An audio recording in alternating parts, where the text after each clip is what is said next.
আমরা বাংলাদেশ হওয়ার পর কত বছর হলো, 25 বছর। এখনও তো আমরা এই যে এত বাম ডানের পলিসি নিয়ে কথা বলছি, ইডিওলজি নিয়ে কথা বলছি, কিন্তু আমরা তো এখনও কীভাবে একটা শাসন বা টেকসই শাসন ব্যবস্থা তৈরি করা যায় এটাই তো এখনও ঠিক করতে পারিনি এত বছরেও। তার মধ্যে আবার ওই সব নীতি নির্ধারণী বিতর্কে যাব তো সে তো আরও পরে শুরু হবে। আমাদের এখনকার বর্তমান উদ্দেশ্য খুব মৌলিক কিন্তু সীমিত। সেটা হলো একটা কার্যকর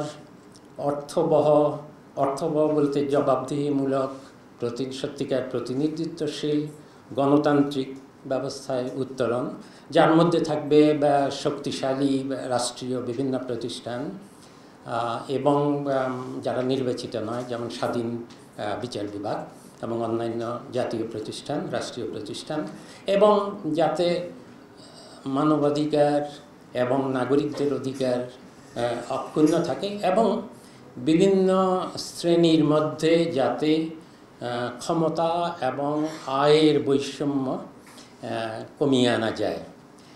অর্থাৎ আমরা একটা জবাবদিহিমূলক গণতান্ত্রিক ব্যবস্থায় উত্তরণ চাই এবং সেই সাথে একটা ন্যায্য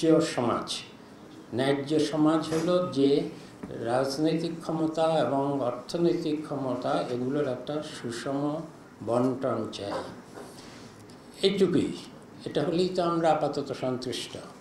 কিন্তু এরপরে তো শুরু হবে যে আমরা যে গণতন্ত্র চাই, আমরা যে এই বাজার নির্ভর অর্থনীতি থেকে আর ফিরে যেতে পারবো না, কিন্তু সেই বাজার ব্যবস্থা কেমন হবে, সেখানে রাষ্ট্রের ভূমিকা কতদূর হবে যাতে সেই বাজার ব্যবস্থাকে আমরা যেই ন্যায্য সমাজ তৈরি করতে চাই সেটা সহায়ক হবে।